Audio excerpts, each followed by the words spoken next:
buongiorno.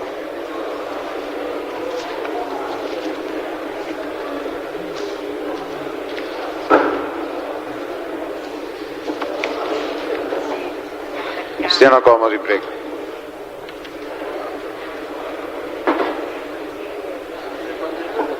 I nominativi, ora vediamo. I nominativi sono...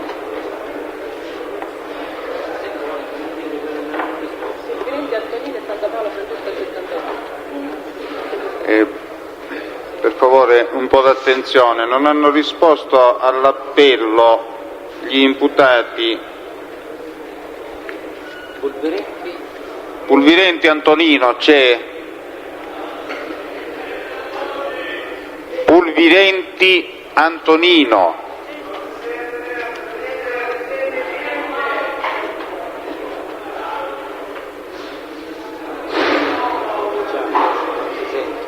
Pulvirenti Antonino.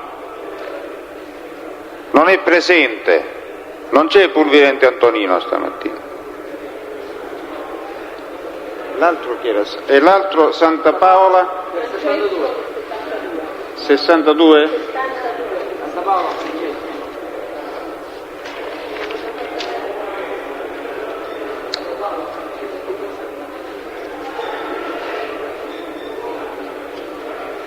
Santa Paola Francesco del 72 è presente? Sì, sì.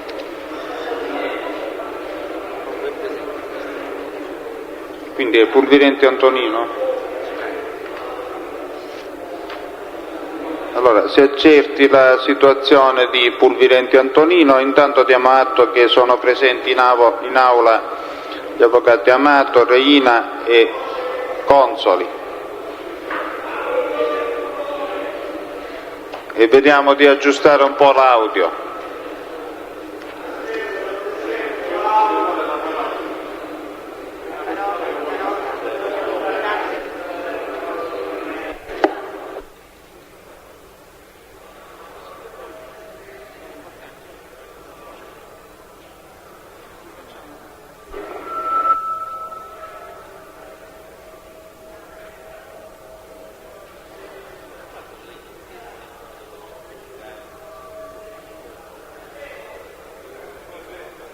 Prego.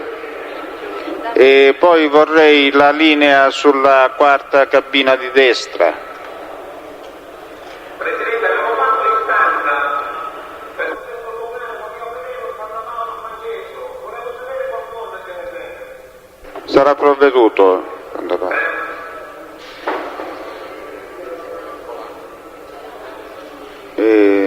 L'avvocato Romano è pure in aula. Eccesso di volume, sì. E quindi proseguiamo con... C'è qualcun altro che chiede la parola? Il signor Ercolano.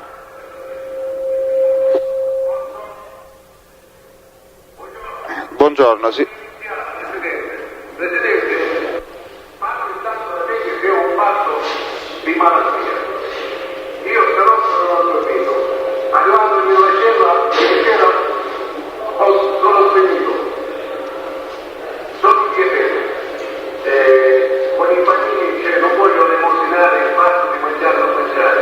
A tanto dice qua con tanto piacere, però Presidente, l'aula non la voglio bene noi altri, perché a chiedo io di sentire c'ho un bruciore per violite bestiale, poi si è trasformato il mio figlio, la mia malattia, come se avesse due trombe, due tamburi che mi passano di fischio, cioè non riesco a percepire niente. Dunque io vengo a assistere questa causa come sembra un corpo morto che se no un corpo catano. Si può trovare una formula diversa per poter giustamente capire a sede della mia persona, c'è gente a sede, tanto che io proprio posso gestire questo progetto che fa parte della mia libertà. Scusi una cosa, vorrei sapere perché si mette sempre in fondo lei? Perché si mette sempre in fondo, così lontano? Dal momento, io posso disporre che dal momento che lei ha particolari problemi, che sia messo in una posizione più vicina all'emiciclo. Questo lo possiamo fare. Poi per quanto riguarda la sistemazione, scusate, per quanto riguarda il resto abbiamo chiesto una sistemazione di monitor, abbiamo chiesto la sistemazione di altoparlanti più vicini alle celle.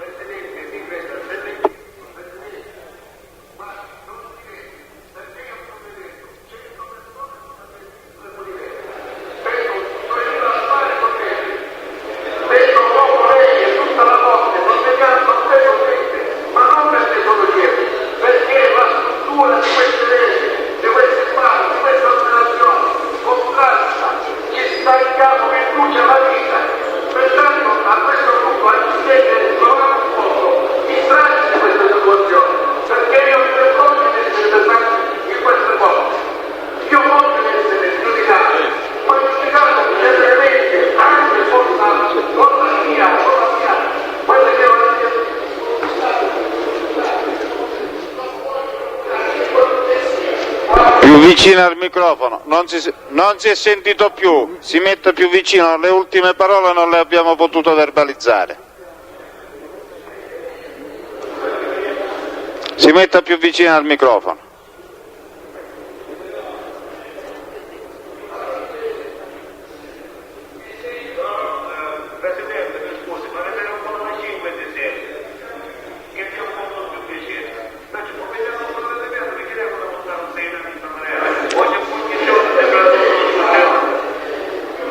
Allora, anche per questa parte, scusate, anche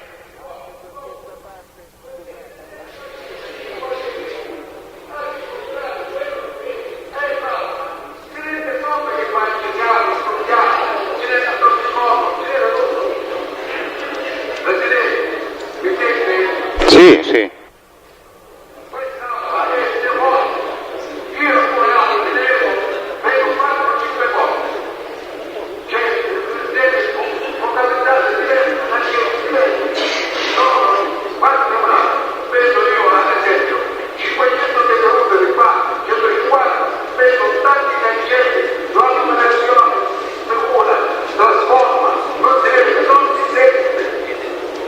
Allora, si trasmetta al signor Presidente della Corte d'Appello anche stralcio dell'udienza odierna con le dichiarazioni dell'imputato Ercolano Giuseppe.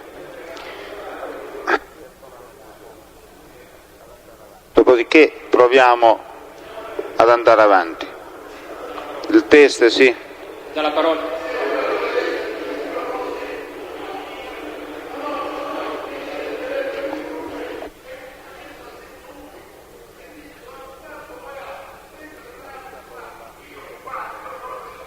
Il maresciallo che comanda la scorta.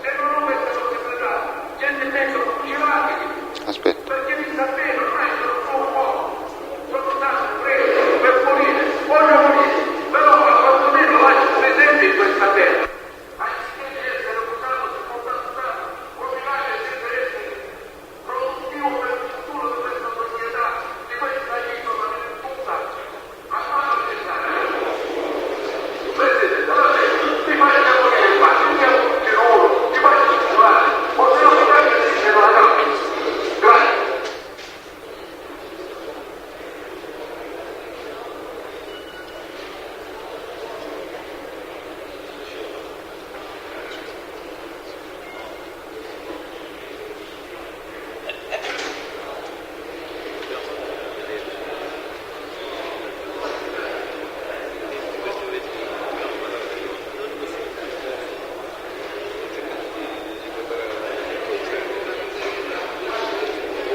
Allora, il test da introdurre chi è? Se dà la parola un attimino, Presidente.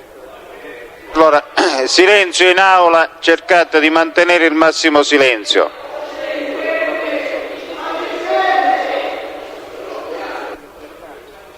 Vuole provare a parlare il pubblico ministero?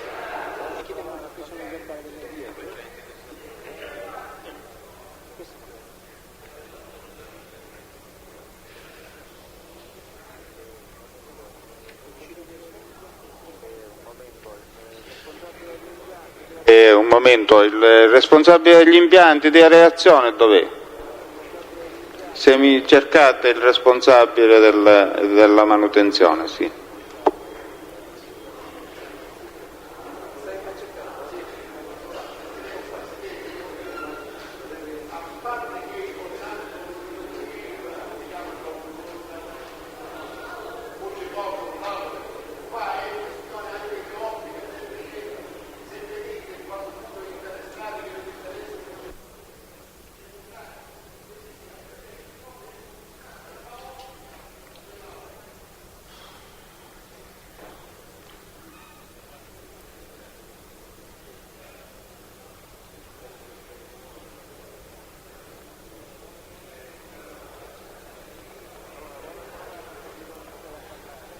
Allora, vuole provare il pubblico ministero a parlare?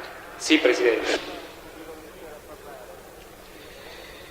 Presidente, durante l'udienza di ieri più volte si è fatto riferimento al cosiddetto avvocato Licciardello. Si è anche detto che l'avvocato Licciardello risultava essere stato ucciso. In esito appunto a quelle informazioni acquisite all'udienza di ieri, i pubblici ministeri chiedono l'acquisizione del verbale di sopralluogo eseguito dai carabinieri del nucleo operativo del comando provinciale di Catania in data 6 febbraio 1993 in occasione dell'omicidio di Licciardello Giuseppe.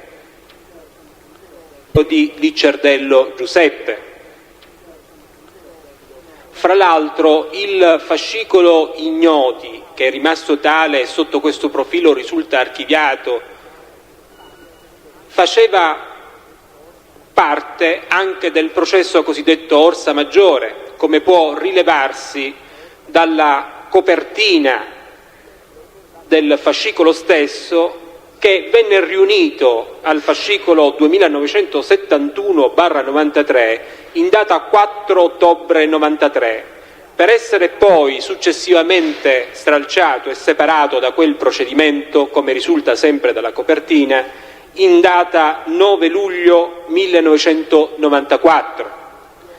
La produzione si chiede al fine di dimostrare obiettivamente la circostanza che Licciardello Giuseppe è stato ucciso in esito appunto a quanto dichiarato all'udienza di ieri da alcuni testi.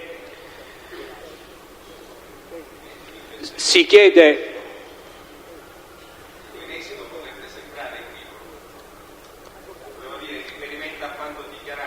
Avvocato, penso che sono stato chiaro, se lei ha capito.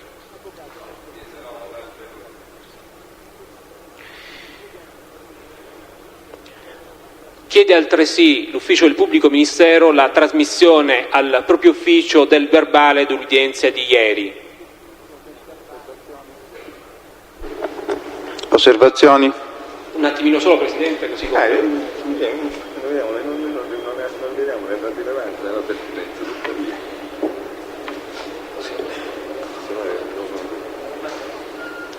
Presidente, sì, noi non Mi scusi, non aveva completato il pubblico.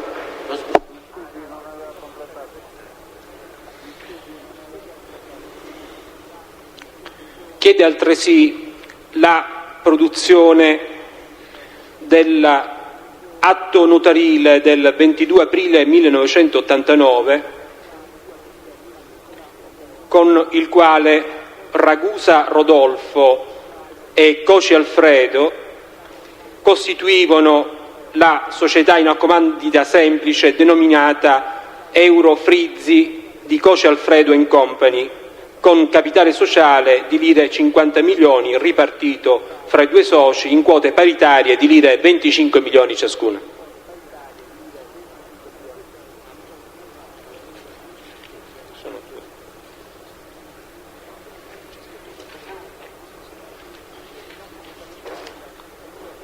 Nonché dell'atto notarile del 19 aprile 1991 con il quale il Ragusa ed il COCI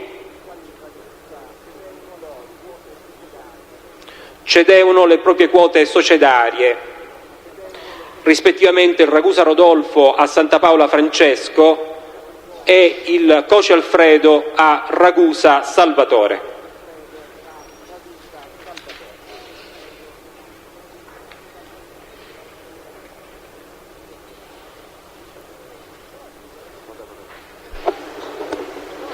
Avvocato Catania. Presidente, noi sinceramente non vediamo né la rilevanza né la pertinenza della richiesta produzione del pubblico ministero, che dovrebbe limitarsi a confermare che il Licciardello è morto di morte violenta. Tuttavia, se la Corte ritiene pertinente e rilevante, non abbiamo di che dolerci. Ci sembra, è un procedimento contro ignoti, ci sembra allo Stato del tutto ininfluente e irrilevante.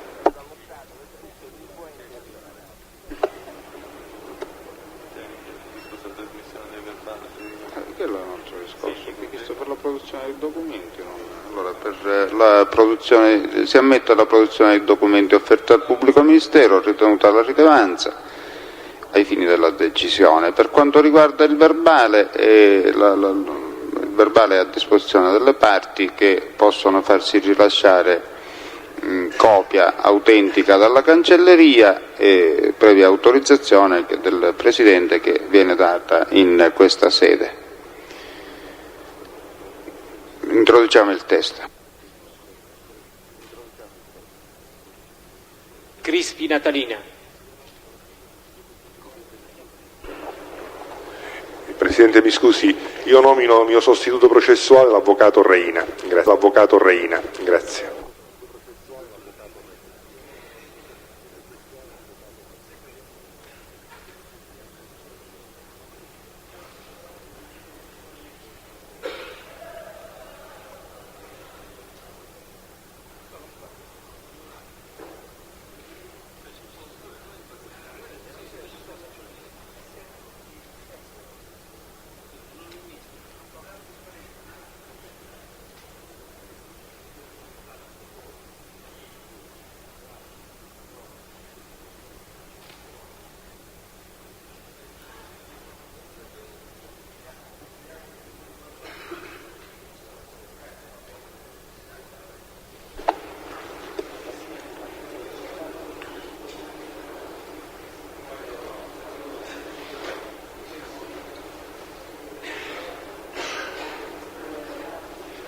Si sieda, signore.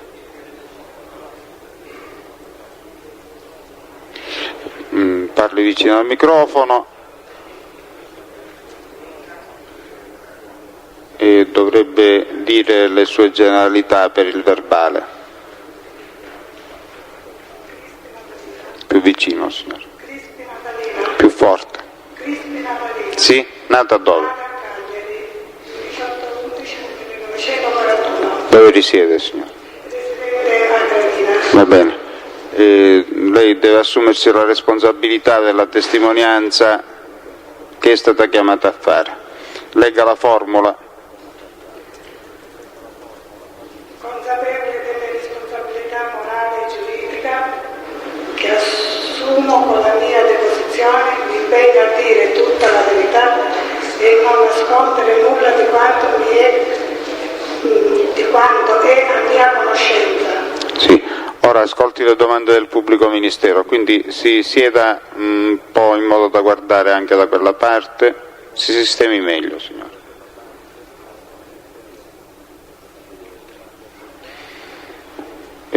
Parli a voce alta perché abbiamo problemi di audio, capito?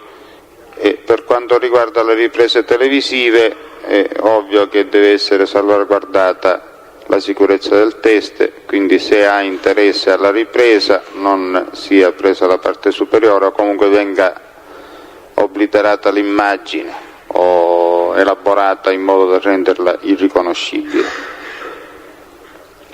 Pubblico Ministero. Grazie Presidente. Signora, che attività lavorativa svolge? Io svolgevo impiegata d'ufficio presso la strada di Via Etnea. Ha lavorato sempre presso quella filiale? Sì, ho lavorato sempre presso quella filiale, però quando si bruciò io non c'ero perché ero in ferie e poi dopo un determinato periodo mi hanno preso, ho fatto alcuni giorni a Piazza Cavour, alla filiale 80, alla filiale di Piazza Risorgimento. Veda di parlare più forte, signora. Signora, se può Che in parlare fondo, un po' più in fondo forte, non sento. E magari più lentamente così. E allora ripeto, io ho lavorato sempre alla standa di Via Etnea, però io quando c'è stato l'incidente io ero in ferie perché assistevo mia madre che si era operata, poi mi hanno messo in cassa integrazione. Rientrando dalla cassa ci facevano rientrare e tornare dalla cassa integrazione e ci sballottavano un po' da una filiale all'altra e io ho lavorato alcuni giorni a Piazza Cavour, alcuni giorni a Piazza Trento, alcuni giorni a Piazza Risorgimento. Sì, ho capito. Signora, nell'anno 1990 nel mese di febbraio si verificò l'incendio che distrusse il magazzino Standard di Via Etnea. Lei ricorda se nel mese di febbraio ricevette qualche comunicazione di rilievo, lei personalmente? Io quando ero alla Standard, in quel periodo io ero in ferie, perché ho detto che assistevo a mia mamma. Io ho ricevuto una telefonata a Piazza Cavour. E ci può dire se lo ricorda il tenore di quella telefonata? È stata di pomeriggio. Sì. L'ho riferito direttamente al gerente, il signor Montalbano, e lui mi ha portato al commissariato di polizia dove ho lasciato le mie pulizie, dove ho lasciato le mie deposizioni. Sì signora, soltanto che la Corte non le conosce. Se ricorda il contenuto di quella telefonata, cortesemente. Di preciso no, però era qualcosa che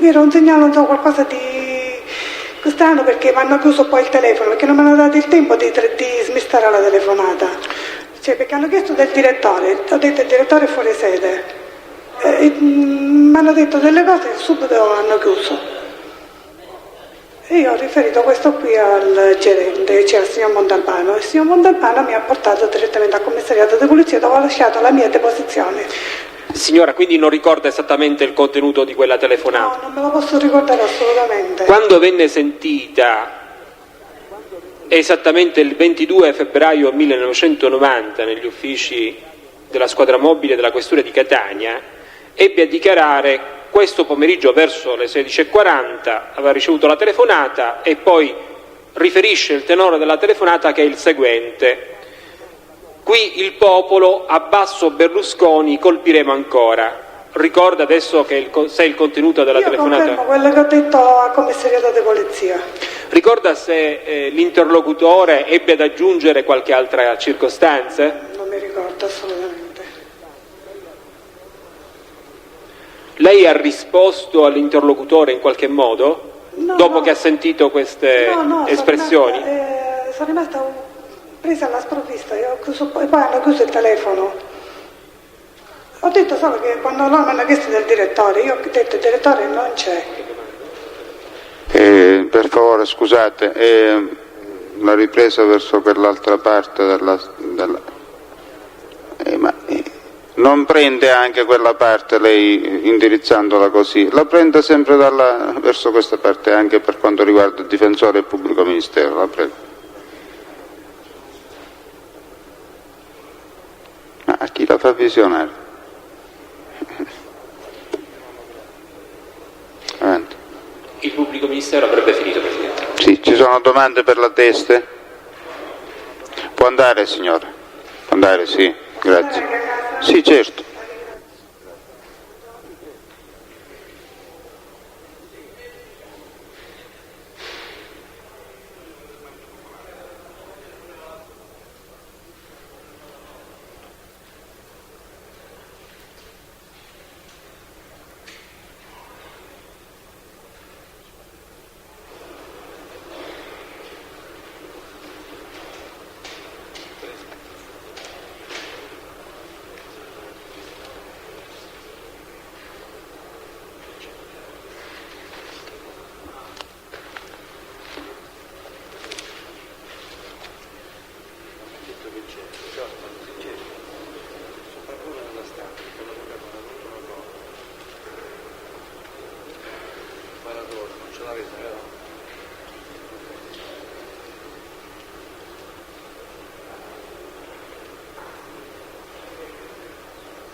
Si sieda, sì. Le sue generalità, per favore. Salvatore Iaconi, noto, nato a Modica 1 giugno 38, direttore della sede di Catania della Banca di Ragusa, e intervengo per delega del Presidente. Deve ripetere il cognome perché non solo il cognome per il verbale non è stato percepito bene. Iacolinoto. Bene. Dovrebbe leggere la dichiarazione di responsabilità della testimonianza.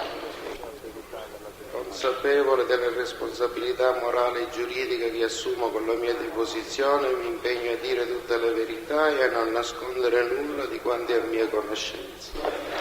Pubblico Ministero?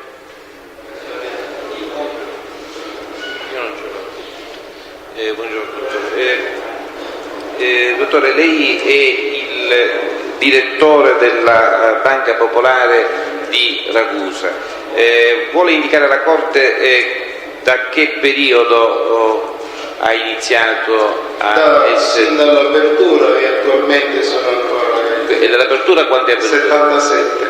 1977.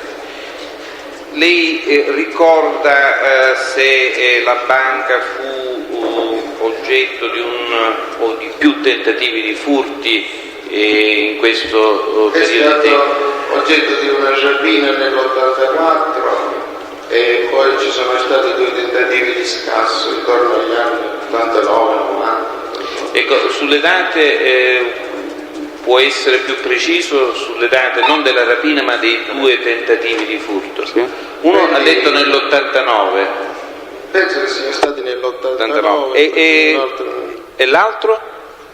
Ma non ricordo, 90-91, comunque credo che siano passati un paio d'anni. Ecco. E ci sa dire soltanto così brevissimamente sui 2 tentativi in che cosa erano consistiti? Il primo, quello più antico, quello dell'89. Sono riuscito a entrare in banca dal primo piano, da una parete comune con un appartamento, sono entrati dentro, poi al primo piano hanno fatto un foro e sono riusciti a farlo, il foro, che andava proprio sulle casseforti della cassa continua e della cassa cambiale. E poi perché non andò a termine? Scattò l'allarme oppure... Sicuramente sarà scattato. È una domanda, io non lo so. Il primo piano che non è protetto, che allora non era protetto, perché adesso l'abbiamo protetto dai mezzi di allarme, non scattò l'allarme, però quando sono scesi giù evidentemente sarà scattato l'allarme perché le casseforti erano protette. Ecco, mi faccia capire, cioè sostanzialmente erano entrati da un appartamento situato al primo piano, contiguo al primo piano, primo piano della banca. Ecco, l'appartamento, ricorda l'appartamento attraverso il quale sono entrati, a che cosa era adibito? Era di un dentista che poi è stato venduto al dottore Riggio, stavo facendo dei lavori di sistemazione. Il dottore Riggio che attività svolge? Il padre è notaio, il figliolo è agronomo. Ecco, e quindi praticamente si effettuò un foro nel muro confinante, dava nella direzione della banca e successivamente si sono portati in fondo, dove poi sotto c'è la cassa cambiale, la cassa continua, e hanno tentato di scendere. Il foro l'hanno fatto, sono riusciti a farlo, però poi sarà scattato l'allarme e sono andati via. E lei ricorda se fu abbandonato qualche cosa dai... C'erano, mi pare, degli attrezzi abbandonati. Questo per quanto riguarda il tentativo che lei ha detto del 1989. Ricorda il periodo più o meno dell'anno? No, sì. Ricorda se... Ricordo forse che era inverno, poi sono stato subito avvertito perché ero fuori sede, era di domenica, e sono subito rientrato. E quindi è stato effettuato... Sono rientrato verso l'1, sono arrivato a Catania della domenica. Per quanto riguarda il secondo tentativo che lei ha collocato nel 90-91, a noi risulta il 2 giugno del 91. Sì, può essere, esatto. Sì. Ecco, vuole chiarire alla Corte come si cercò in questa occasione di penetrare all'interno della banca? Questo è stato un tentativo di raggiungere le cassette di sicurezza. Loro dal piano terra, sotto la banca, c'è un cantinato, sono entrati da quel cantinato e con un attrezzo metallico, con una ruota dentata, hanno cercato di forare lì, ma poi è stato abbandonato. Ricordo è stato abbandonato anche questo attrezzo, che era una grossa ruota condentata che doveva servire per... mi faccia capire come potevano aver raggiunto lo scantinato, attraverso quale itinerario? Al lato della banca c'è una stradetta privata dove c'è il portone dell'ingresso a tutto l'immobile, ci sono appartamenti sopra, e sotto lì c'è un cantinato che adesso abbiamo noi adibito a deposito, ma in un secondo momento, cioè ad archivio. E quindi in questo caso loro attraverso questa... sono entrati... Ce lo sa descrivere questo attrezzo per quello che lei ricorda? Ma io non l'ho visto, però so che era una grossa ruota dentata che serviva elettricamente.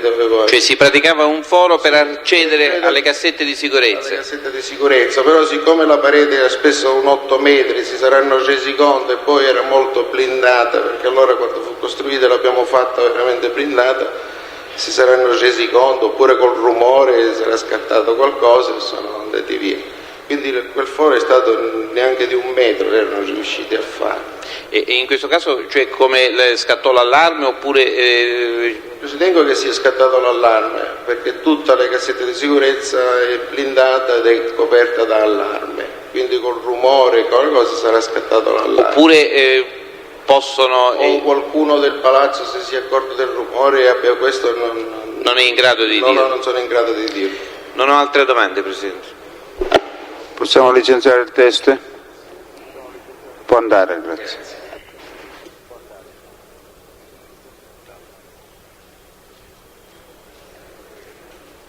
Sì. Lasci al...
Si sieda, si accomodi.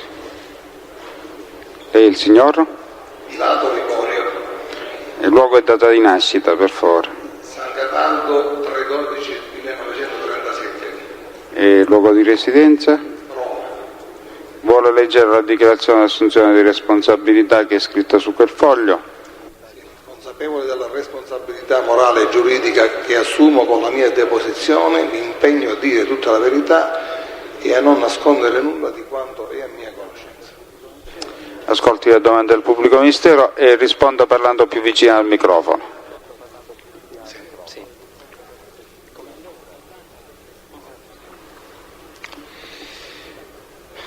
Dunque la sua attività se la può ripetere cortesemente?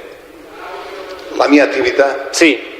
Io ho fatto il comandante dei Vigili del Fuoco nel passato, ritengo che sia per questo che mi chiamate, sì. E attualmente faccio l'ispettore regionale. E lei ha avuto il comando provinciale dei Vigili del Fuoco a Catania? Esattamente. In che periodo? Ma diciamo dall'86 al 92. Lei ricorda di un intervento suo in occasione dell'incendio che ebbe a verificarsi il 18 gennaio del 90 presso la standa la filiale standard di via Etnea, via San Michele? Sì, ricordo perché intervenni personalmente. Voi avete proceduto, avete accertato le modalità che avevano determinato poi la distruzione della filiale?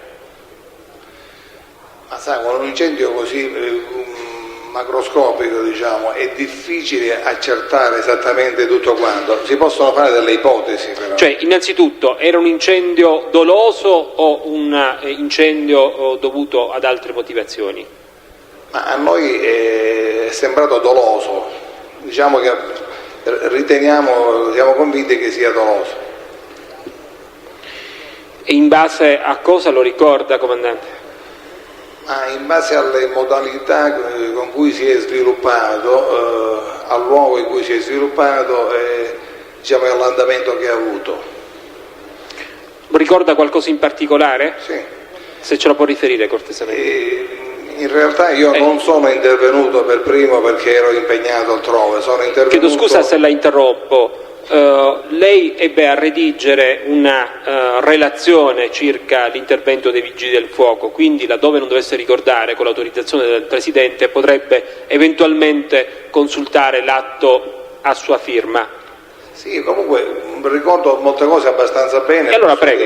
Ecco, diciamo che l'incendio si è sviluppato nella prima serata, insomma, intorno alle 9 e mezzo di sera. Sono stati chiamati i vigili, sono intervenuta una squadra, è intervenuto qualche collega mio e l'incendio si sviluppava sulla via Montesano in corrispondenza di un accesso laterale, diciamo, non sulla via Etnea. La via Montesano è parallela alla via Etnea o è perpendicolare alla via Etnea? Uno degli ingressi laterali, diciamo, o un'uscita di sicurezza, adesso non ricordo cos'era. Questo perché quando sono arrivati i nostri c'era fumo al piano terra, ma l'incendio era soprattutto sviluppato in quella zona lì.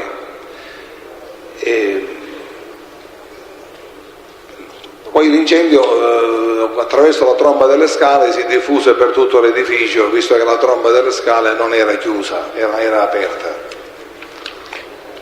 E con che modalità era stato appiccato il fuoco? Ecco, da quello che abbiamo potuto riscontrare, diciamo, come combustione, in corrispondenza di questa entrata di via Montesano, noi abbiamo riportato la convinzione che l'incendio sia stato appiccato versando un liquido infiammabile tipo benzina attraverso la parte bassa della serranda. Praticamente da sotto la porta è stato fatto filtrare e poiché in quella zona la strada è più alta del pavimento del magazzino, perlomeno era a quei tempi, adesso non lo so, si poteva fare filtrare facilmente questo liquido infiammabile che finiva dentro. Ma addirittura è successo di peggio, il pavimento era in pendenza dall'ingresso verso l'interno per un notevole tratto, sì che questo liquido probabilmente filtrando è andato a finire in una zona dove c'era molto intimo femminile, che è molto infiammabile, tipo acrilico, perché questa era la zona decisamente più combusta. Insomma, ecco, queste nostre congetture vengono dall'aver seguito le tracce della maggiore combustione nei riguardi del piano terra, diciamo, ecco. Sì, dottore, ricorda se in quell'occasione fu rinvenuto qualcosa all'ingresso laterale di via Montesano? Francamente non ricordo, ma non escludo che non lì proprio, ma nelle vicinanze sia stato rinvenuto qualche recipiente. Non lo escludo, però non ricordo, non ho avuto occasione di documentarmi perché non sapevo che mi avreste chiesto. Presidente, sì. Può far avere la relazione di sopralluogo, sì. C'è tutta la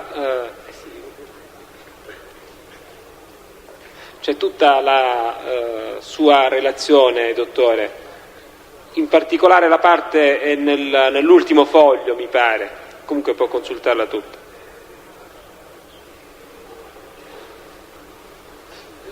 l'ultimo... È all'inizio del foglio, dell'ultimo foglio. Ecco, all'inizio dell'ultimo foglio, sì. Allora, l'origine della rosa dimostra la presenza del contenitore lasciato all'esterno in corrispondenza all'ingresso. Sì. Probabile che un contenitore... se lo può ribadire perché la Corte non conosce... Allora, qui dice l'origine dell'incendio è certamente dolosa, come dimostra la presenza di un contenitore lasciato all'esterno in corrispondenza dell'ingresso sullo slargo ad angolo tra le vie Montesano e San Michele, dunque a una certa distanza dalla porta. Dottore, sì, prego. Premetto che questo è un indizio, ossia non è una prova certa, perché questo contenitore poteva essere anche lì per altri motivi. Sono le modalità dell'incendio, diciamo, quella combustione notevole lungo i gradini che dimostrano che l'incendio è partito da lì ed è continuato verso l'interno. Diciamo, un recipiente trovato all'esterno è un indizio, ma non è una prova. Lei ricorda adesso se fu trovato distante dalla porta, sulla porta? No, qui dice chiaramente che è stato trovato a una certa distanza, insomma, ma non molta distanza. Cioè, non molta distanza, cosa dice esattamente, Qui dottore? dice esattamente che è stato trovato in corrispondenza dell'ingresso sullo slargo ad angolo tra le vie Montesano e San Michele, dunque a una certa distanza, probabilmente dopo che si girava l'angolo. E quindi lì leggiamo le parole direttamente, il contenuto lì, inutile che stiamo a... il liquido utilizzato qual era, dottore? Ma senta, io dico a memoria senza leggere qui, è difficile, né si può analizzare, diciamo, un liquido che è già stato combusto, ma quasi sempre si usa la benzina per queste cose, normalmente. Sì, vorrei capire se voi siete arrivati a questa conclusione attraverso quale elemento per dire se è stata utilizzata la benzina. Diciamo che... Chiaramente può consultare anche la sua relazione, perché mi rendo conto che a distanza di tempo molte cose possono anche essere dimenticate. Guarda, io diciamo che questo particolare lo ricordo abbastanza perché non c'è bisogno che regga. Ritengo che sia stata benzina, prima di tutto perché normalmente viene usata la benzina, secondo perché è il mezzo più facile, terzo perché è quello che praticamente può penetrare nell'interno anche a notevole distanza perché è molto fluido, ma probabilmente questo indizio sarà stato chiamato benzina, magari odorando le tracce, diciamo, del bidone che è stato rinvenuto a una certa distanza. Insomma, ecco, se viene trovato nelle vicinanze un bidone che odora di benzina è molto probabile che sia quello. Dottore, lei parla sempre di una certa distanza, per capire esattamente, anche perché così la Corte potrà avere una cognizione precisa della distanza. Se dagli atti a sua disposizione può rilevare quanto distava il contenitore rinvenuto dall'ingresso laterale a cui lei faceva riferimento. Da qui non credo che possa farlo perché non c'è una planimetria, ma ritengo sia dell'ordine delle decine di metri, insomma, ecco, non sono centinaia di metri, perché l'ingresso sulla via Montesano... Dunque, domanda, voi avete accertato se l'incendio inizia dalla porta laterale di via Montesano? Tutti gli elementi portano a concludere che l'incendio è stato appiccato in quella zona. Ci può dire quali erano allora questi elementi che portano a tale conclusione? A parte il fustino, diciamo, che probabilmente doveva odorare di benzina, per dire questo, ci sono le tracce di combustione piuttosto accentuata su quel gradino, e in prossimità del gradino è lungo, diciamo, un percorso che porta alla zona dove in realtà poi si è sviluppato l'incendio vero e proprio di materiale diciamo combustibile solido, i vestiti in pratica. Dottore, voi con gli elementi a disposizione in relazione al sopralluogo effettuato potevate giungere a fare una valutazione sulle vie seguite dal fuoco? Sì, sicuramente, le spiego perché. Perché il fumo tende verso l'alto, e poiché lì di alto ce n'era parecchio perché erano diversi piani, tutto il fumo si è convogliato rapidamente lungo le scale. Di conseguenza di combusto sul pavimento c'era una quantità limitata, e poi altro è quando cade un indumento combusto, altro è quando c'è un liquido che impregna il pavimento e brucia di per sé. Ossia, la traccia di combustione è molto più chiara quando c'è un liquido che ha impregnato il fondo. Ecco perché noi abbiamo concluso che l'incendio ha seguito quella via. Era abbastanza facile. Dottore, lei poc'anzi ha indicato altri particolari che hanno agevolato lo sviluppo dell'incendio stesso, del fuoco. Parlava degli indumenti intimi, mi sembra. Sì, indumenti intimi.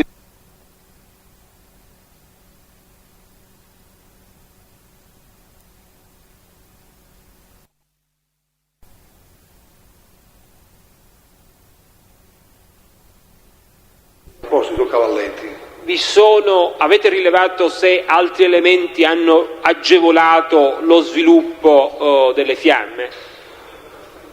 Ma direi che non ce n'era bisogno, quando lei già dispone di un contenitore di parecchi litri di benzina e di una notevole massa di materiale acrilico.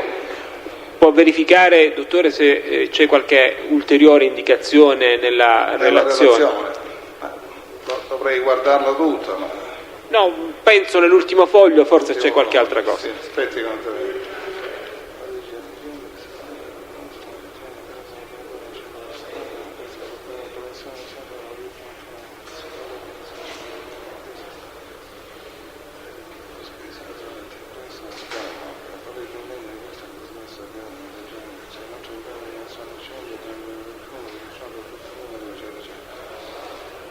Guardi, sullo sviluppo iniziale credo che non ci siano altri elementi, ma bastano e avanzano questi. Poi sulle modalità di come l'incendio è diventato grosso si potrebbe parlare a lungo. Le vernici incontrate alle fiamme possono agevolare ulteriormente lo sviluppo delle...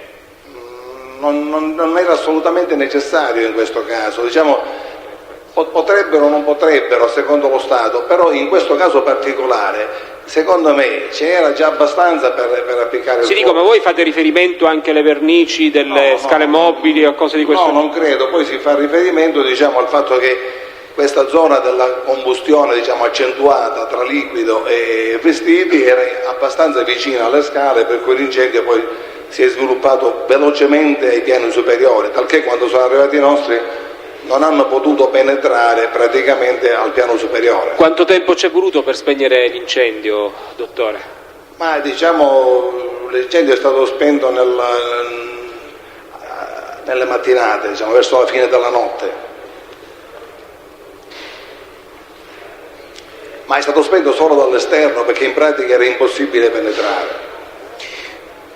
Può indicare la superficie colpita dall'incendio? Dovremmo distinguere quella iniziale o la totale. La filiale fu distrutta in parte, tutta distrutta? Completamente glielo dico perché all'ultimo piano c'erano dei materiali molto infiammabili e dopo parecchie ore presero fuoco in maniera talmente violenta da fondere anche i bicchieri di vetro, insomma. Dottore, l'ingresso di via Montesano com'era chiuso? Se ben ricordo c'era una serranda a maglie e poi c'era una vetrina, una porta a vetri, di cioè chi si trovava all'esterno poteva vedere l'interno della filiale da quel lato? Ritengo di sì. Lei stava dicendo c'era una saracinesca a maglie? Credo che fosse una saracinesca a maglie, se non sbaglio, ma solitamente questi grandi magazzini sono soliti tenere Può vedere se nella relazione c'è qualche riferimento anche? Sì. Se io avessi saputo prima potevo studiarla prima di essere più pronto nelle risposte, ma adesso dovrei andare a dare un'occhiata.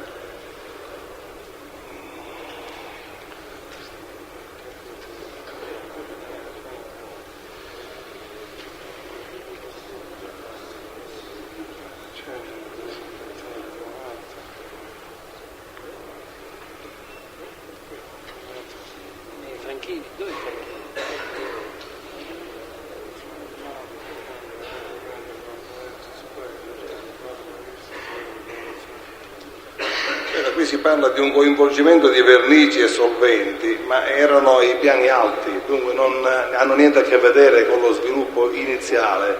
No, ma infatti io parlavo dello sviluppo dell'incendio, non di quello... Sì, diciamo, sullo sviluppo finale hanno avuto un'influenza, ma come qualsiasi materiale facilmente infiammabile, diciamo. Ma erano messi in alto, per cui non sono stati determinanti nella fase iniziale, assolutamente.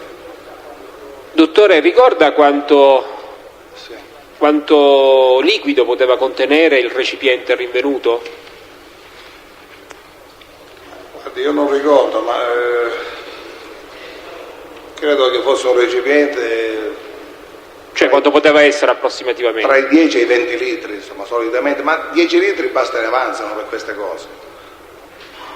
Diciamo che si va a 20 litri quando c'è bisogno di fare qualcosa di largo, ma lì bastava innescare, perché poi di materiale facilmente infiammabile ce n'era molto giù nel piano terra.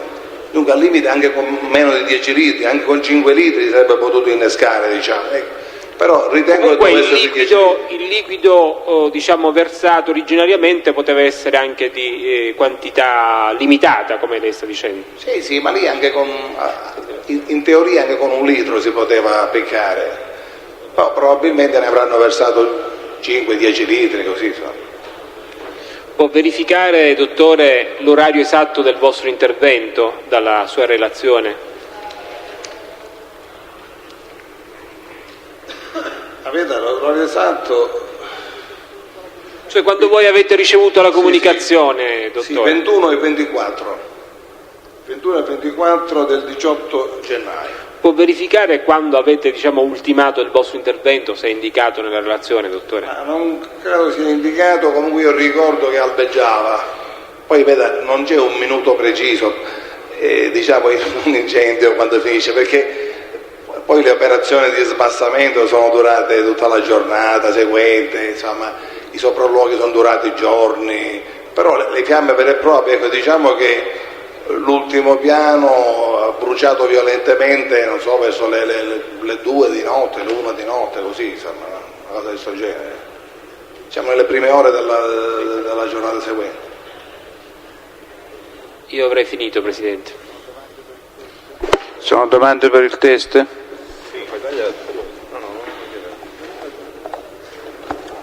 Mi scusi, ingegnere, se ho ben capito, o forse mi ero distratto, lei quando è successo l'incendio è intervenuto immediatamente o in un momento successivo?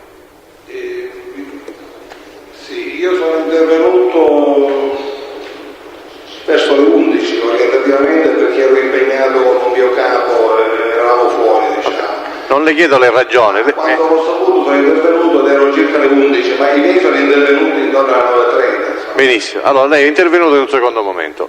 Lei poco fa ha accennato sulle domande poste dal pubblico ministero a un contenitore, a un recipiente. Lei ha avuto modo di vedere un recipiente, un contenitore? Senta, io tante volte vedo con gli occhi dei miei collaboratori, insomma, Io dico, lei personalmente ha avuto modo di vedere, di avere fra le mani un recipiente, un contenitore? È probabile, ma non lo ricordo. Se devo dire esattamente quello che ricordo, le dico io non ricordo di averlo visto. Però i miei lo hanno citato, lo hanno visto. Mi scusi, chi è che è intervenuto, avendolo trovato, deve aver lasciato traccia di questo contenitore, di conservarlo, di darlo alla polizia, se è intervenuto dopo? Ma senta, è tale il trambusto che è successo attorno a quell'edificio per l'intera notte che sicuramente è difficile trovare traccia di questi reperti. Mi scusi, ma lei ad esempio poco fa accennava questo contenitore poteva essere a distanza di 10 metri o che so io. Come fa a stabilire lei, se non l'ha visto, se non è intervenuto subito, a che distanza dove era posto questo contenitore? Sicuramente se ho scritto quello è stata un'informazione che ho avuto da qualcuno dei miei collaboratori. E chi erano i collaboratori che sono intervenuti? Erano almeno 50. Ma mi scusi, questi collaboratori che sono intervenuti, alla fine di ogni intervento dei Vigili del Fuoco, non viene redatto un verbale con l'opera svolta da ciascuno, dal caposquadra? No, guardi, ne viene redatto uno solo dall'ufficiale di guardia, ossia dal capo operativo della squadra che è intervenuta praticamente. sinceramente. Ma non ha nulla a che vedere con la relazione della quale lei ha La relazione l'ho fatta io come comandante Allora ci deve essere a parte una relazione di colui che è intervenuto, ha diretto inizialmente queste cose. Possiamo chiederne l'acquisizione agli atti tranquillamente, ammesso che non sia agli atti. Vabbè, ci deve essere con la descrizione di quello che hanno trovato, di quella che sono le posizioni. Probabilmente sarà più dettagliata, diciamo, ma dettagliata dal punto di vista tecnico, poi i contenuti diciamo saranno quelli, perché io sicuramente ho estrapolato i contenuti che erano interessanti ai fini giudiziari. Evidentemente lei, che non era intervenuto fin dall'inizio per dare alcune informazioni su come si era sviluppato, le ha tratte da qualche documento, da qualche informazione. Anche se io fossi intervenuto sin dall'inizio, non mi sarei dedicato sicuramente a cercare il Faustino, perché lì cercavamo disperatamente di bloccare l'incendio. No? Mi scusi, io questo lo capisco benissimo, però... Sono cose che poi si dicono magari a cose mi scusi, ma io capisco questo, ma se nel momento in cui lei cerca di intervenire laddove ritiene che sia partito l'incendio, vi sono fiamme più intense, lei trova lì davanti un fustino o un bidone o che so io, lei evidentemente potrà essere in grado di riferirlo laddove lei fosse stato presente. Se lei non è stato presente non può riferirlo. Sì, in ogni caso sono intervenuti i miei, ammesso che l'avessero trovato lì davanti, non prendevano i miei, ma i miei non l'hanno preso. Ma lei come fa a dire che non l'abbiano preso? Scusi, lei come fa a dirlo che non l'abbiano preso, i suoi? Lei era presente, mi consenta, ingegnere. Perché lì viene chiarito che il fustino trovato sia stato trovato un fustino non davanti alla porta ma a una certa distanza, ossia dopo l'angolo vicino a un altro ingresso. Ma scusi, mi consenta, se sono insistente, lei questo lo dice perché lo ha visto personalmente o no? Mi scusi, o sulla base di informazione? Ho fatto centinaia di relazioni in vita mia, sono migliaia, non necessariamente avevo visto, io come capo dell'organizzazione, io sintetizzo, riferisco quello che ha visto la mia organizzazione. Benissimo. L'organizzazione è fatta di 400 uomini, anche di più. Benissimo. Non è assolutamente necessario che veda io una cosa per poterla riferire, in quanto io mi fido assolutamente di quello che dicono i miei collaboratori. I miei collaboratori a sua volta si fidano di quello che hanno visto le loro squadre.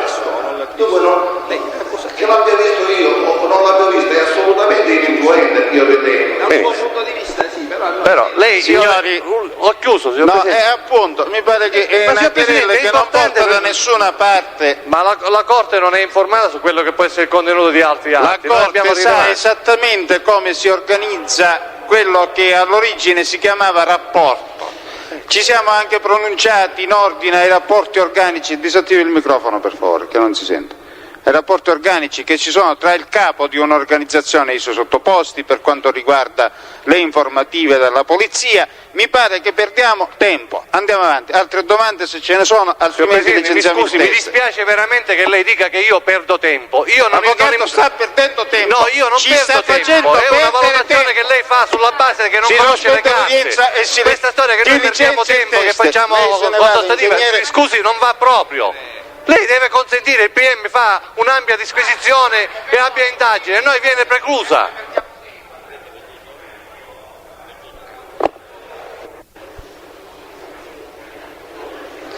Se vuole reintrodurre il test.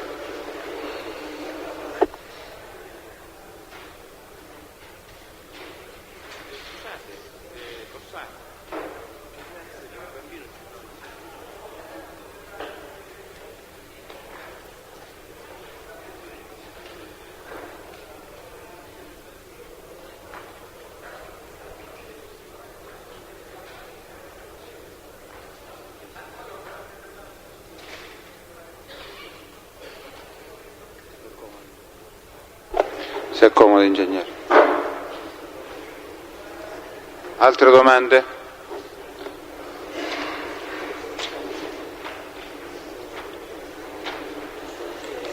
Il pubblico ministero ha altre domande? Non ho risposta. Possiamo licenziare il test? Miravamo ad accertare con molta semplicità era questa.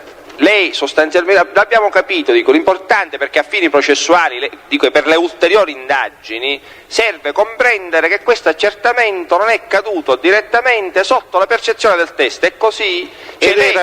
No, scusi avvocato, non si rivolga di nuovo al teste su questo argomento, perché mi pare che su questo era chiuso. Il teste ha dato risposta esauriente a giudizio della Corte, non si torna più su questo argomento. Cioè il teste ha detto che non l'avrebbe fatto lui, non l'avrebbe visto? Non lo so, vedrà il verbale e confronterà lei. Prego, altra domanda. Quindi, se ce n'è. no, la domanda non è ammessa, Presidente, mi pare di capire. Giusto? No, dico, la domanda io l'ho posta, per fortuna è registrata e non è ammessa. Non ci sono altre domande. Presidente, altri interventi? Sì, scusi, solo una domanda, Presidente. Avvocato, sì. Si ha la certezza che l'incendio fosse stato doloso? Si ha la certezza che quell'incendio è doloso, è stato doloso? Sì, posso dire che si ha la certezza abbastanza sufficiente. Che cosa vuol dire sufficiente, scusi? Questa è una sua votazione. Cosa vuol dire certezza sufficiente? Cosa vuol dire? O è certo o non è certo? Vuol dire che dagli indizi che si evincono dall'esame dell'incendio è apparso con sufficiente chiarezza che era doloso. E quali sarebbero stati questi indizi in particolare?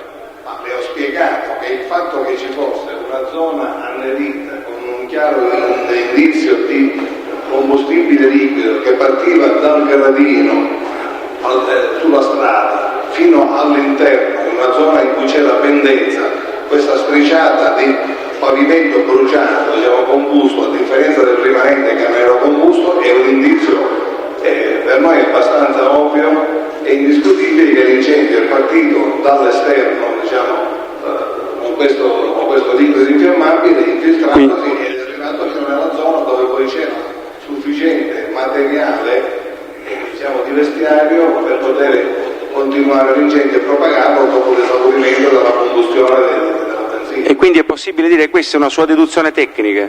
Esattamente. Sì. L'impianto elettrico in che condizioni l'avete trovato? In che condizioni si trovava in quel momento? L'impianto elettrico è stato distrutto in gran parte, per cui non era facile fare a posteriori un esame esatto, diciamo, in un luogo in cui si è arrivato a temperatura di oltre 1000 gradi. Però non mi sembra, diciamo, rilevante attesa la prova che si è avuta che l'incendio è venuto fuori, diciamo, dal... E quindi lei ha escluso che si trattasse di un incendio che potesse trarre origine dall'impianto elettrico? Per quale ragione l'ha escluso se non ha potuto verificare l'impianto? Ve lo dico perché da come si è verificato l'incendio al piano terra, sia da quello che era combusto e da quello che non era combusto, si è visto chiaro il punto di partenza dell'incendio, il punto di arrivo del liquido, la parte in cui si è sviluppato al piano terra e poi tutto quanto si è svolto ai piani superiori, ossia paradossalmente la parte più combusta non era al piano terra. Al piano terra c'era soltanto una zona combusta, quella che partiva dalla porta della via Montesano, arrivava in quella zona vicino alla scala e poi diciamo sul pavimento di quel piano terra non c'era molto, invece l'incendio ovviamente è andato subito verso le parti alte dell'edificio, ai piani superiori, e lì era tutto combusto completamente.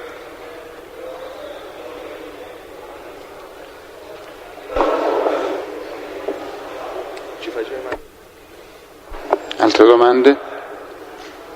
Pubblico Ministero? Presidente, scusi, per completare. Sì.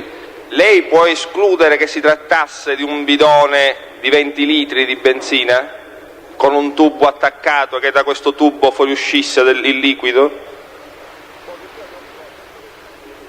Io glielo dico per sollecitare il suo ricordo. Nel suo ricordo lei faccia uno sforzo, poteva essere questo bidone, questa tanica dal contenuto di 20 litri con un tubo attaccato? Non ho altre domande. Pubblico Ministero? Signor Presidente, poc'anzi era stata posta al teste una domanda specifica su luogo esatto dove era stato rinvenuto il contenitore. Il teste in qualche modo aveva risposto e poi si era data lettura, l'aveva fatto il teste stesso, della parte della relazione relativa. Rispondendo successivamente a altre domande, ha precisato comunque che il contenitore che doveva contenere il liquido infiammabile era a distanza di metri, decine di metri, mi sembra che abbia utilizzato qualche decina di metri, diciamo. Ora, siccome almeno io, per quanto riguarda, riesco, da quello che capisco dalla lettura della relazione, ho un'impressione diversa, vorrei riproporre la medesima domanda al test che se magari rileggendo la sua relazione può dare un'interpretazione autentica di quello che ha scritto il test stesso, Presidente. Questo atto non fa parte del fascicolo del dibattimento. Vuole leggere direttamente questa parte? Se mi consente posso farlo. È autorizzato. È scritto così: l'origine dell'incendio è certamente dolosa, come dimostra la presenza di un contenitore lasciato all'esterno in corrispondenza dell'ingresso sullo slargo ad angolo tra le vie Montesano e San Michele. La risposta che ha dato il test sin qui è conforme a questa cioè in corrispondenza lettura dell'ingresso dello slargo. No, dell'ingresso sullo slargo. Dell'ingresso sullo slargo. Infatti. C'erano diversi ingressi in questa stanza. Ora, domanda: l'incendio si sviluppa esattamente da quale ingresso? Da quello su via Montesano, sulla strada. Ora, è questo ingresso a cui lei fa riferimento, così lo chiariamo una volta per tutte, e quindi è diverso dall'ingresso dal quale... Sì, e c'è un ingresso diverso poco distante, una decina di metri, diciamo, dopo girato l'angolo. Probabilmente chi ha dato fuoco ha depositato il bidone subito dopo l'angolo, insomma, vicino a un altro ingresso. Allora, questo ingresso quanto dista dall'ingresso, diciamo, da dove si è sviluppato? Ho detto una decina di metri. Una decina di metri. Qualche croce, poco più, poco meno. Ho capito, Presidente.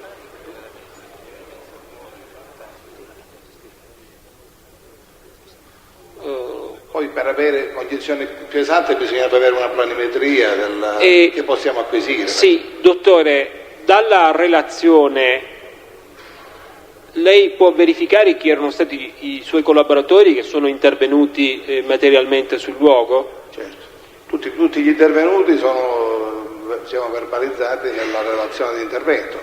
Posso mostrarla alla testa?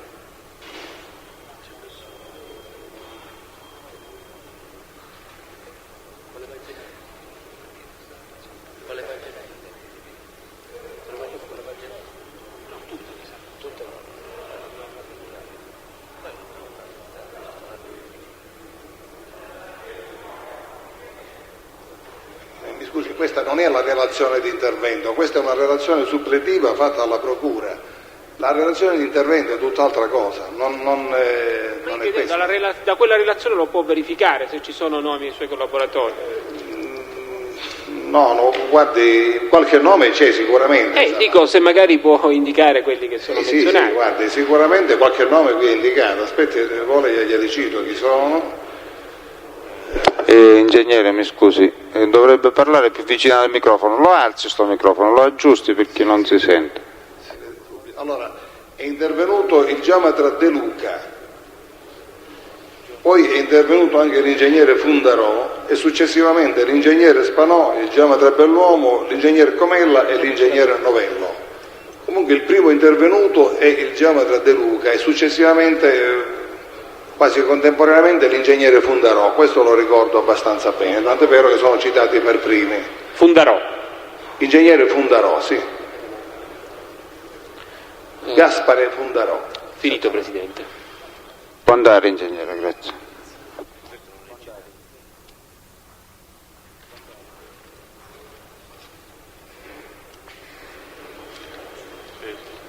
Sì.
Si accomodi da questa parte.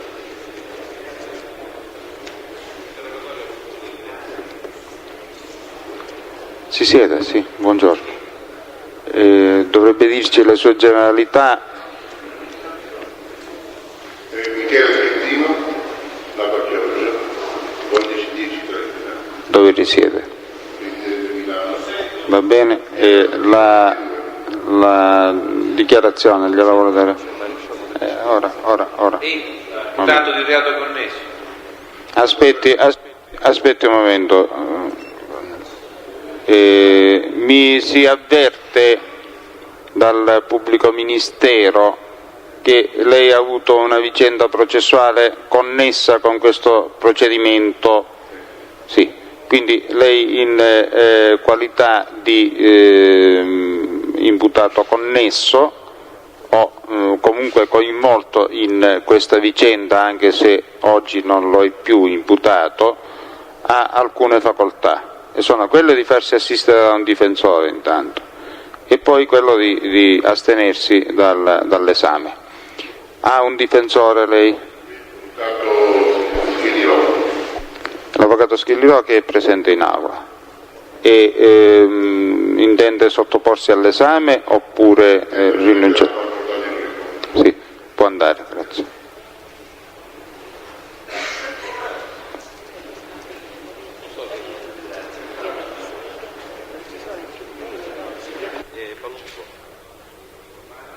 Quando la volete chiamare?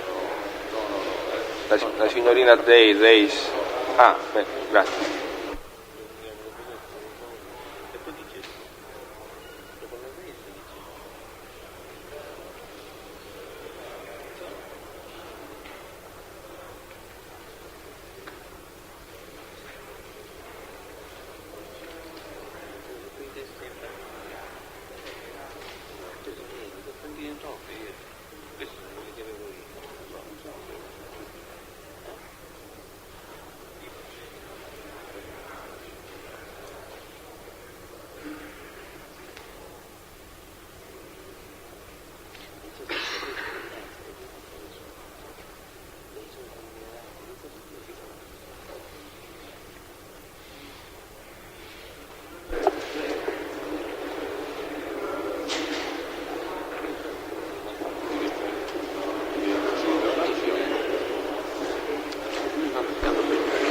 Si sieda, signora, si accomodi.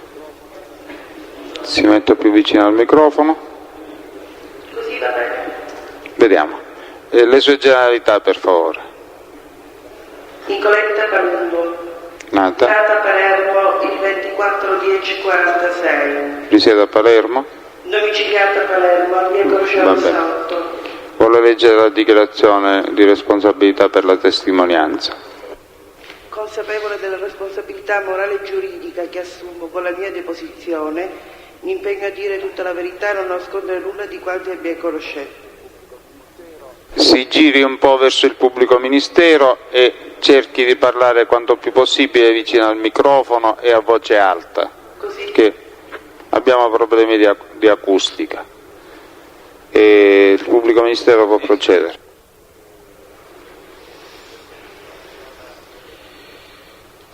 Signora, ha svolto attività imprenditoriali? Sono stata socia quotista di una società. Quale società? La Comega 2 SRL. Lei ha detto è stata socia. Sì. Adesso la società è ancora in attività? No, la società è fallita. Quando è fallita? È fallita a settembre del 91. Qual era l'oggetto sociale? L'oggetto sociale era di approntamento e gestione di magazzini commerciali, in particolare affiliati Standa. Vuole meglio specificare qual era il vostro compito? Allora, il compito della società era quello di predisporre magazzini che avessero immagine Standa e quindi approvata dalla Standa SPA e che praticamente avessero un contratto di affiliazione o franchising dalla Standa e successivamente le merci venivano anche un attimo, non trovo il termine giusto, vendute dalla Standa alla Comega 2 SRL.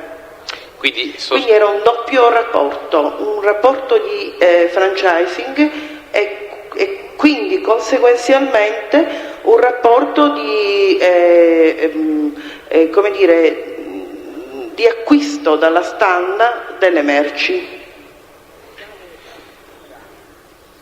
In tale attività era inserito anche qualche suo familiare? Sì, mio fratello Palumbo Pasquale.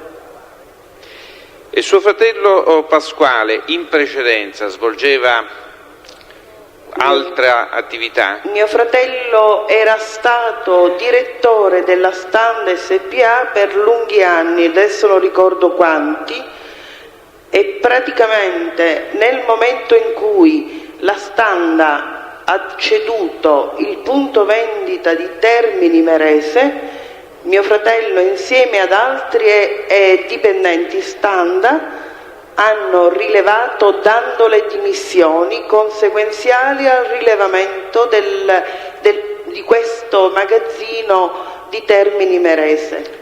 Che diventava un affiliato Standa? Che diventava un affiliato Standa.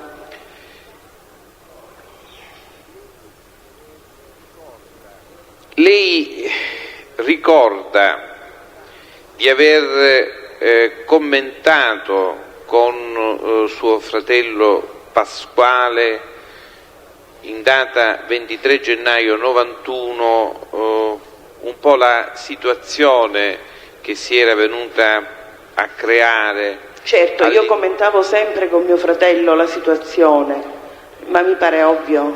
Ecco, ma in particolare ricorda questa telefonata, sulla quale peraltro lei è stata già interrogata dal pubblico ministero di Catania? Sono stata sentita da esaminata una dottoressa, non ricordo adesso il nome, pubblico ministero comunque. Ecco, vogliamo un po' ricordare quella telefonata? Quella telefonata fu un mio riferire a mio fratello di un qualche cosa che era conseguenziale ad una decisione che io avevo preso. La decisione è questa, poiché i magazzini avevano avuto una serie di problemi che non erano quelli dei magazzini, quindi commerciali.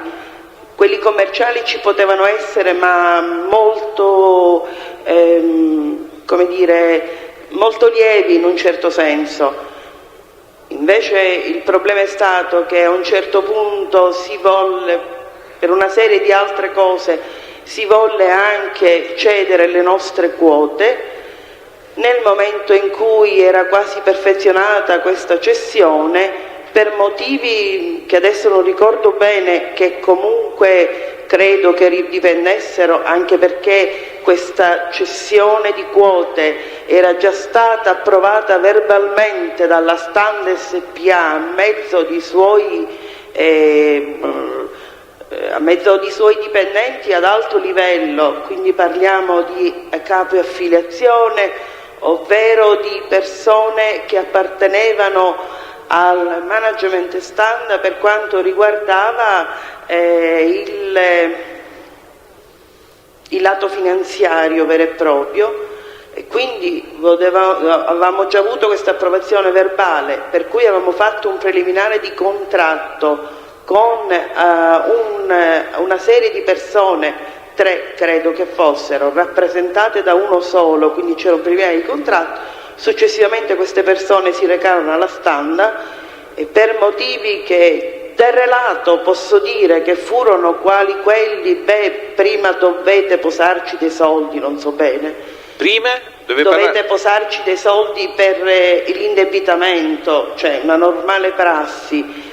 Tornando dissero che non erano disponibili perché la Standa non era disponibile. Allora io, poiché c'era qualche cosa che non andava in tutto questo e poiché per una serie di discorsi che non avevano un loro nesso logico, decisi autonomamente, devo dire, fanciullescamente forse, di fare 2 telegrammi al giorno per suscitare curiosità, indirizzati al dottore Berlusconi. Forse dovrebbe parlare poco più distante, non perché... so bene, ecco, forse così va meglio? Sì.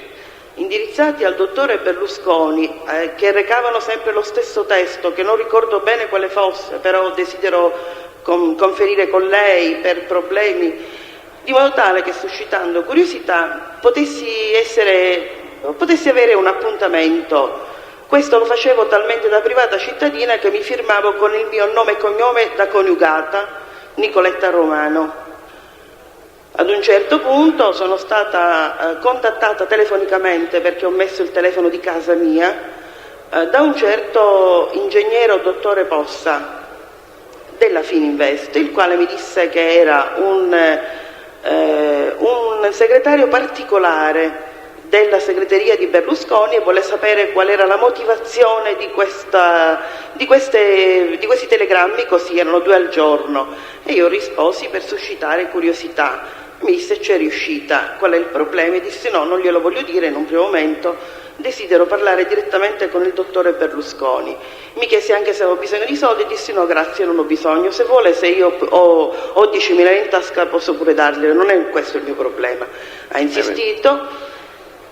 Ho detto in un primo momento no, poi ci siamo risentiti, mi ha richiamato e mi ha detto: no signora, deve parlare con me. Credo, questo è un ricordo un po' vago. Comunque alla fine ho parlato con lui, perché ha insistito dicendomi: se sono un segretario particolare posso benissimo parlare con lei.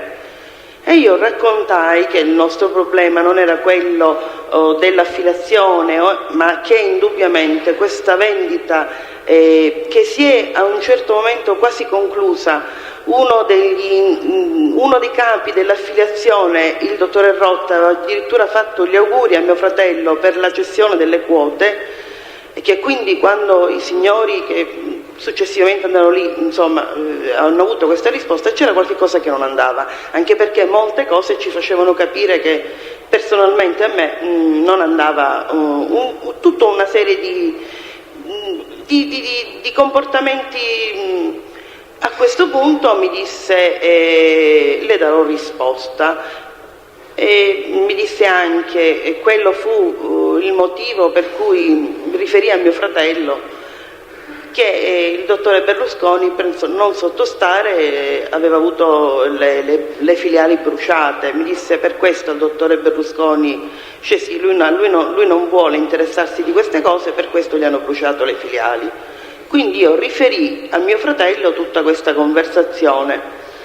Ecco, quello che riferì è chiaro, però bisognerebbe fare un po' di chiarezza sulla vicenda che è presupposta e di cui lei parlò con l'ingegner Possa. Io vorrei che lei più chiaramente e magari anche più sinteticamente ci faccia capire cos'era successo alla Comega, cioè lei ha parlato di vendita di quote. Sì. Ecco, chiarisca chi erano i soci e che cosa era successo. Allora, praticamente i soci erano, le dicevo, degli ex dipendenti standard.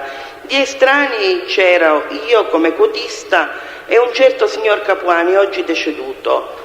Di estranei proprio che non erano stati dipendenti, anzi il signor Capuani era stato dipendente, però aveva dato le dimissioni 4, 5, 6 anni prima. Io non avevo mai avuto niente a che fare con la standard, non era una cosa che mi interessava, quindi ad un certo punto proprio i soci di Termini Imerese, che quindi stavano a lavorare dentro il magazzino di Termini Imerese, stavano a lavorare? A lavorare dentro il magazzino di Termini Imerese, cominciarono a fomentare, non sapevamo perché.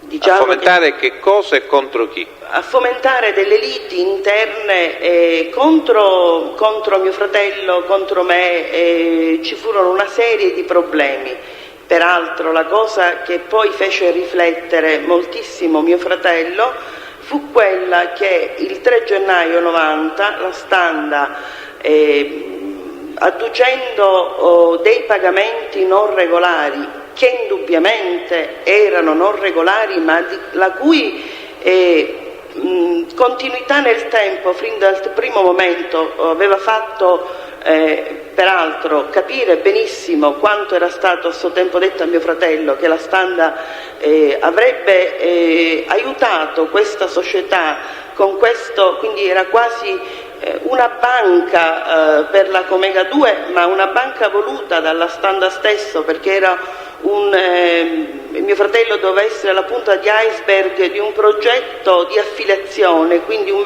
ex direttore giovane peraltro, che sapendoci lavorare bene poteva.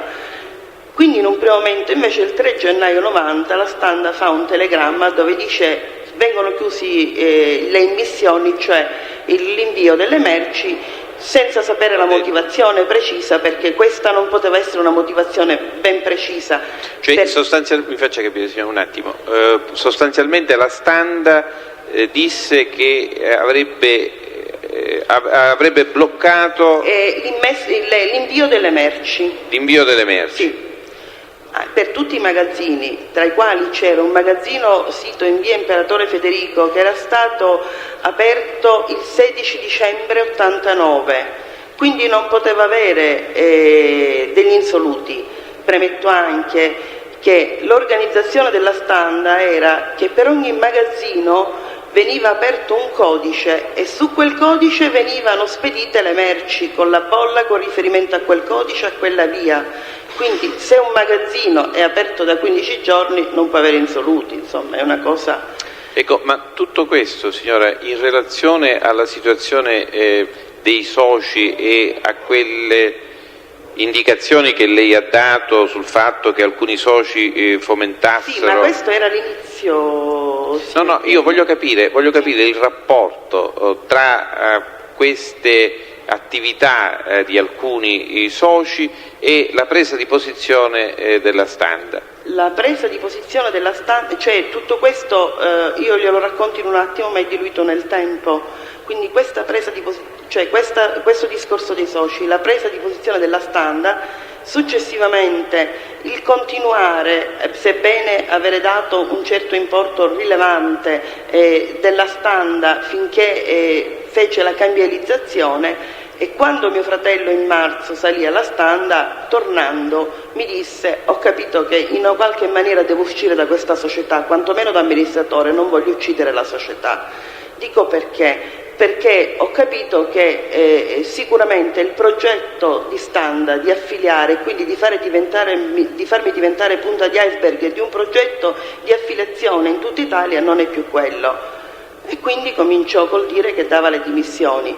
Nel contempo, a giugno del 90, si richiudono i canali perché dice c'è di nuovo delle somme non pagate, quindi chiusura di canali.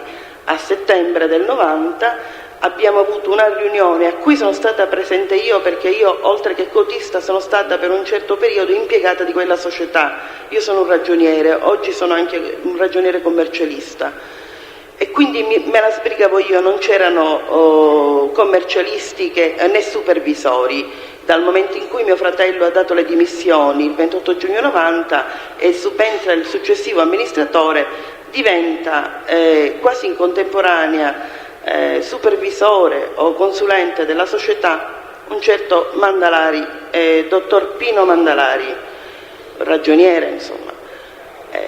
Questo signore è stato portato proprio perché una persona che era stato un fornitore della Comega 2 ci ha incontrati, me e mio fratello, mi pare che mentre eravamo piuttosto agitati, ci ha chiesto quali erano i problemi e avevamo detto che purtroppo i soci di minoranza avevano fatto delle rilevanze che non avevano fondamento. Avevano fatto dei rilievi in fase di assemblea, di approvazione bilancio e nomina di nuovo amministratore che non avevano fondamento, ci sono i verbali. Lui disse che aveva un commercialista molto bravo. Lui chi? Questo signore che si chiama Corsino Nicola. Corsino Nicola. E questo era un socio di minoranza? No, era una persona che era stata fornitore della Comega 2, quindi conosciuto. Questo signore disse che aveva questo commercialista. Mi chiese, mio fratello lo conosci? Dico guarda, posso sfogliare il libro degli elenchi, non lo conosco. E allora sfogliai e dissi guarda, effettivamente è un ragioniere commercialista, non so se è dottore, lo chiamano dottore. Per cui ci recammo perché disse questo signor Corsino che questo dottor Mandalari era esperto in problemi societari, quindi per risolvere un problema societario, che molto spesso sono le liti senza fondamento che si risolvono con un esperto. Questo signore, che io incontrai 2 volte, volle vedere un bilancio della società, che era l'unico bilancio della società dell'89, con una perdita di 50 milioni, disse che i problemi societari si risolvevano e che... Parli più piano, signor, parli più piano. Sì, così va meglio. Cioè no, più lentamente. Più lentamente, ho sbagliato. Sì. Sì. È un momentino che devono cambiare il nastro.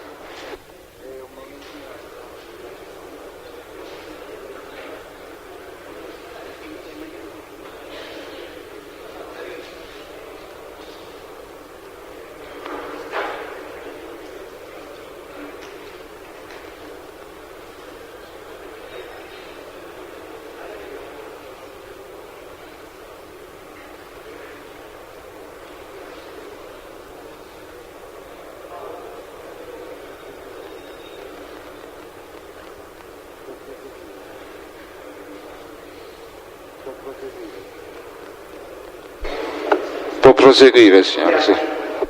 Disse che i problemi si potevano risolvere e quindi praticamente il nuovo amministratore a poco ne fece il proprio consulente.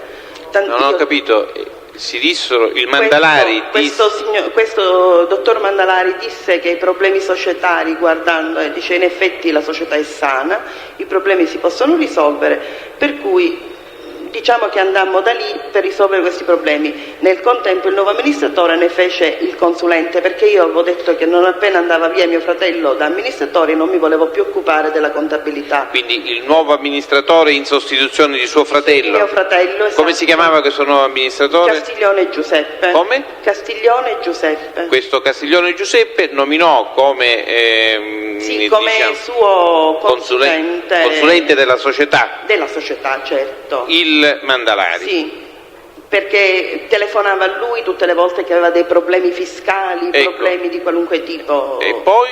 Successivamente, proprio per mezzo di questo dottor Mandalari, poiché mio fratello voleva vendere le sue quote, io ero d'accordissimo, ad uscirci nella società già dal mese di marzo, da quando capì che la Standa mutava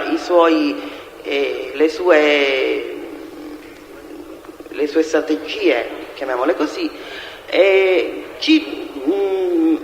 lui stesso, diciamo che tramite lui abbiamo avuto dei contatti con un certo signor Cammarata, sempre con questo signor Corsino e con un certo signor Ignizio per la vendita delle quote. Cammarata, Corsino e Ignizio. Ignizio. I con la I e poi Ignizio, sì. Per la vendita delle quote. A settembre del 90 abbiamo avuto presso la sede della società, è venuto il dottor, non me lo ricordo, praticamente responsabile, sempre uno dei responsabili della Standa, adesso non ricordo il nome, comunque in questo momento non me lo ricordo, con il quale si parlò di vendita di quote, si parlò anche dicendo che loro potevano aiutarci a vendere le quote, le filiali, o che se noi avessimo avuto dei compratori delle quote loro avrebbero potuto dare l'ok, perché era indubbio che essendo affiliazione... Ma mi scusi, sì, ho capito. Occorreva l'autorizzazione. Occorreva necessariamente che la Standa desse la non ho capito, lei già non ha parlato di questi soggetti, Cammarata,